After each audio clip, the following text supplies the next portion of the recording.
كتاب الله كتاب الله كتاب الله.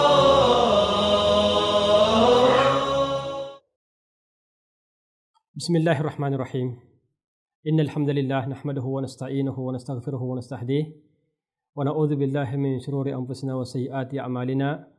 من يهده الله فلا مضل له ومن يضلل فلا هادي له.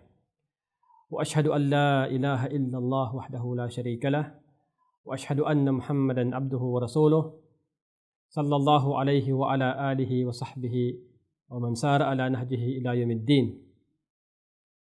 رب اشرح لي صدري ويسر لي أمري واحلل عقدة من لساني يفقه قولي. سبحانك لا علم لنا إلا ما علمتنا إنك أنت العليم الحكيم. Sa pagpapatuloy po natin mga taga-subaybay sa ating pagbibigay ng kaalaman ng patungkol sa banal na Quran o sa tinatawag na tafsir, andito naman po kami upang ipagpatuloy ang paglilingkod sa inyo sa pagbibigay ng ilang kaalaman o sa pagtatafsir ng mga ilang kabanata o ng mga talata sa banal na Quran. Dito na po tayo napadako sa surat At-Takathur. Babasahin po natin ang sura na ito. Pagkaraan ay ibibigay natin ang kabuuan ng kahulugan. Kasunod doon ay yung mga patnubay na siyang mapupulot at mga gabay na siyang makukuha sa kabanatang ito. A'udhu billahi minash shaitanir rajim. Bismillahir rahmanir rahim. Alhaakumut takathur hatta zurtumul maqabir.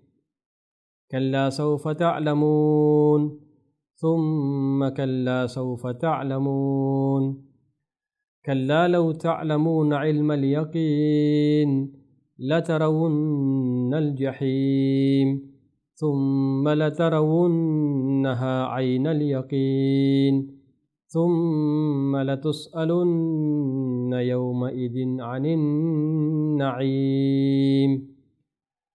Surat At-Takathur na ang kahulugan ay ang pagpaparami ng makamundong bagay. Maging ito man ay kayamanan, ari-arian, mga anak, o ano pa mang bagay na nagpaparami dito ang mga tao. Ang sura na ito ay Makkiya at ang bilang ng talata nito ay 8.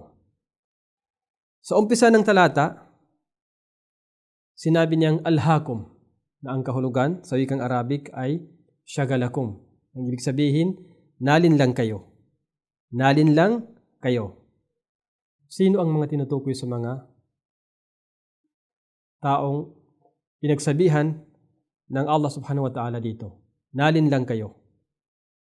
Ang tinutukoy dito ay lahat ng ummah, lahat ng mga taong nilikha. Subalit ito'y maging tangi lamang, o di kaya ang tinatawag sa wikang Arabic na maging taksis, hindi mapapasa.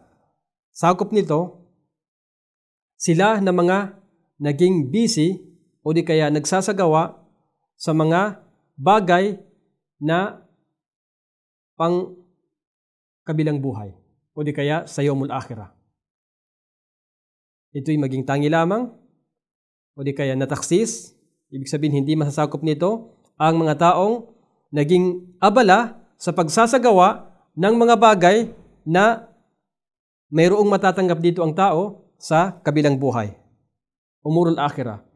Sila'y naabala sa pagsasagawa sa mga makamundong bagay. Ibig sabihin, hindi kasama sa talatang ito sila na mga taong naging busy sa kanilang pagsasagawa sa mga bagay na matatanggap ang gantimpala nito sa araw ng paghukom.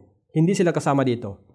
At yung mga tao na yaon na hindi kasama dito sa naging nalinlang dahil sa pagsasagawa ng bagay na matatanggap ang gantimpala sa araw ng paghukom ay kakaunti lamang. Sila ay kakaunti lamang. Sinabi natin sila ay kakaunti lamang sapagkat naitala mula sa hadith na nagmula kay Abi Sa'id al-Khudri at ang hadith na ito ay nasa kay Bukhari at saka kay Muslim, kay Imam Muslim at ni Imam Bukhari. Nagmula kay Abi Sa'id al-Khudri radiyallahu anhu, nagmula sa kay Propeta Muhammad sallallahu alaihi wasallam, Sinabi ng Allah subhanahu wa ta'ala sa hadith Qudsi, O Adam, o ikaw Adam, ang ama natin na si Adam alayhisalam. Kanyang sasabihin, labbaik wa sa'adaik wal khairu fi yadaik. Andito ako upang sagutin ang iyong panawagan o aking Panginoon at pagpapatotoo di kaya sa'ad at ta'atak musa'adatan ba'da musa'ada. Yun ang kahulugan ng sa'adaik. Ibig sabihin, yung bang suportahan, nasuporta ang aking pagtugon sa iyong panawagan ng kasunod-sunod. Wal khairu fi yadaik, at atang lahat ng kabutihan ay nasa iyong kamay. Sasabihin ng Allah subhanahu wa ta'ala sa kanya, ilabas mo ang mga taong maninirahan sa impyerno at sila ang magtatahan dito sa impyerno na ito. Sasabihin ni Adam, ilan naman ang mga taong lalabas at mapupunta sa impyerno? Sasabihin ng Allah subhanahu wa ta'ala, sa bawat 1,000 min kulli alfin tis'amiatin wa tis'in. Bawat 1,000 ay 900 at 990. Ibig sabihin, bawat 1,000, isa lamang ang makakaligtas. Min kulli alfin tis'amiatin wa tis'in. Pagkaraan dito, sabi ng Hadith al-Qudsi, sa panahon na ito, doon na makikita na ang kabataan ay puputi ang buhok. At ang mga nagdadalang tao ay maisilang ang kanilang mga dinadala sa kanilang sinapupunan. At makikita mo ang mga tao na parang mga lasing. Parang sila ay mga lasing na hindi naman lasing. Subalit ang kaparusahan ng Allah subhanahu wa ta'ala ay napakasakit. Sa puntong ito, sinabi ng mga sahaba, Ya Rasulullah, at sino naman sa amin ang isa na yaon mula doon sa 1,000?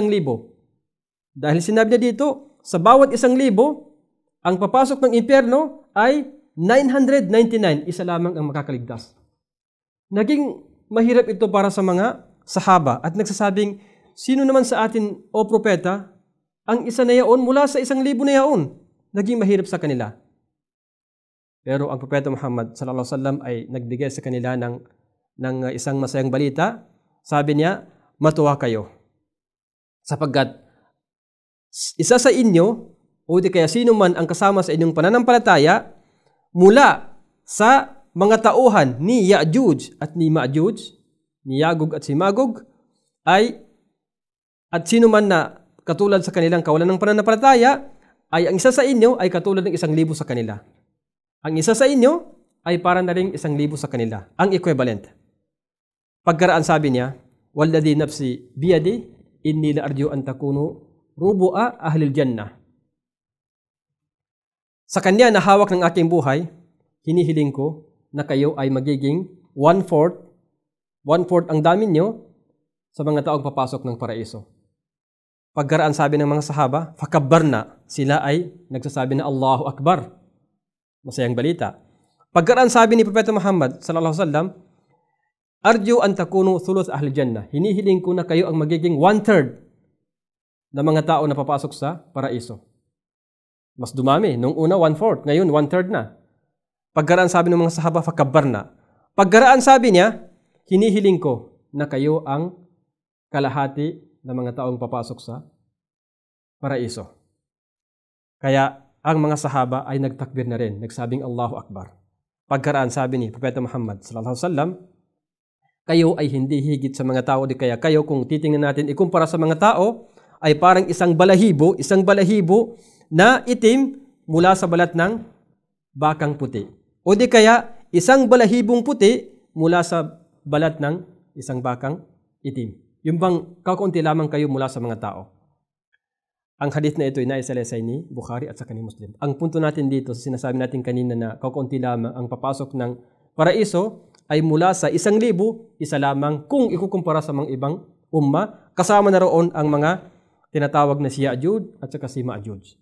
So kaya nga sinasabi natin kanina na ang papasok sa paraiso ay kakaunti kumpara sa mga, kung ilalahat mo ang pagtototal sa lahat ng umma na nilikha ni Allah subhanahu wa ta'ala, kasama na ang mga naunang mga umma o di kaya naunang mga tao na nilikha, o di kaya mga sasunod na mga likhay ni Allah subhanahu wa ta'ala. Ang kabuuan ng kahulugan ng talata. Nalinlang kayo sa pagsunod sa Allah subhanahu wa ta'ala ng inyong pagmamayabang sa pamamagitan ng pagpaparami ng kayamanan at mga anak. Alhaakumut takathur. At patuloy kayo sa kahibangan at paggalinlang na ito hanggang sa kayo ay makarating na sa mga libingan at inilibing na kayo roon. Hindi ganito ang nararapat, na kayo ay magpalinlang sa pamamagitan ng pagpaparami ng inyong kayamanan.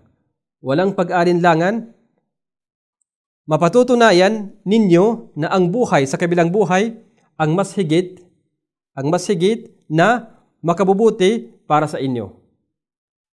At muli, hindi ganito ang nararapat na kayo ay magpalinlang, bagkus ay mag-ingat kayo dahil walang pag-alinlangan, mapatutunayan ninyo ang masamang bunga ng paggalinlang sa inyo.